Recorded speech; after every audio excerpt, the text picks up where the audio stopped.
Sir, அதாவது கூட்டாட்சி தத்துவத்துக்கு இந்த ஆளுநர் எந்த அளவுக்கு இடைஞ்சலாக இருக்காருன்றது நம்ம வழக்கமாக பார்த்துன்னே இருக்கோம்.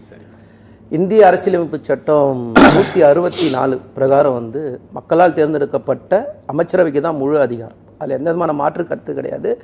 இது வந்து 1974 ஷம்ஷேர் ஷீட் வழக்கிலேயே, பஞ்சாப் வழக்கிலேயே வந்து தீர்ப்பு கொடுத்துருக்கு. அதுக்கப்புறம் 1974 ஷம்ஷேர் சிங் வெர்சஸ் ஸ்டேட் பஞ்சாப் வழக்கில் தீர்ப்பு கொடுத்துருக்காங்க.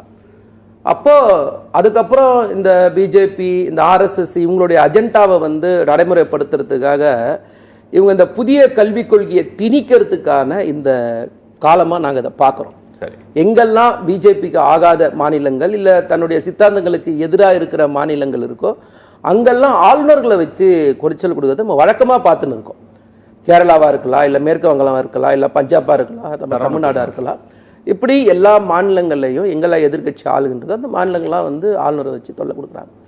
குறிப்பாக இந்த ஆளுநர் வந்து எல்லாரோட ஒரு படி மேலே போய் அவருக்கு சம்பந்தமே இல்லாத விஷயங்கள் அவர் பேசுறது, திராவிடமாக இருக்கட்டும், இல்லைன்னா வந்து திருவள்ளுவராக இருக்கட்டும், இல்லைன்னா வந்து ஒரு மாநில சட்டமன்றத்தால் வந்து ஒரு உரையை வாசிக்க சொன்னால் அந்த உரையை வாசிக்காமல் வெளிநடப்பு செய்கிறதா இருக்கட்டும், இல்லை தேசிய கீதத்தை இவராக ஒரு இடத்துல வாசிக்க சொல்கிறதா இருக்கட்டும், இந்த மாதிரியான பிரச்சனைகளில் இந்த ஆளுநர் வந்து ஓவராக செய்கிற ஒரு விஷயங்கள் இருக்குல்ல, அதை வந்து எந்த காலத்துலேயுமே வந்து இன்றைக்கி ஆளுங்கட்சியாக இருக்கும்போது தான் திமுக எதிர்க்குதுன்னு நம்ம பார்க்கக்கூடாது.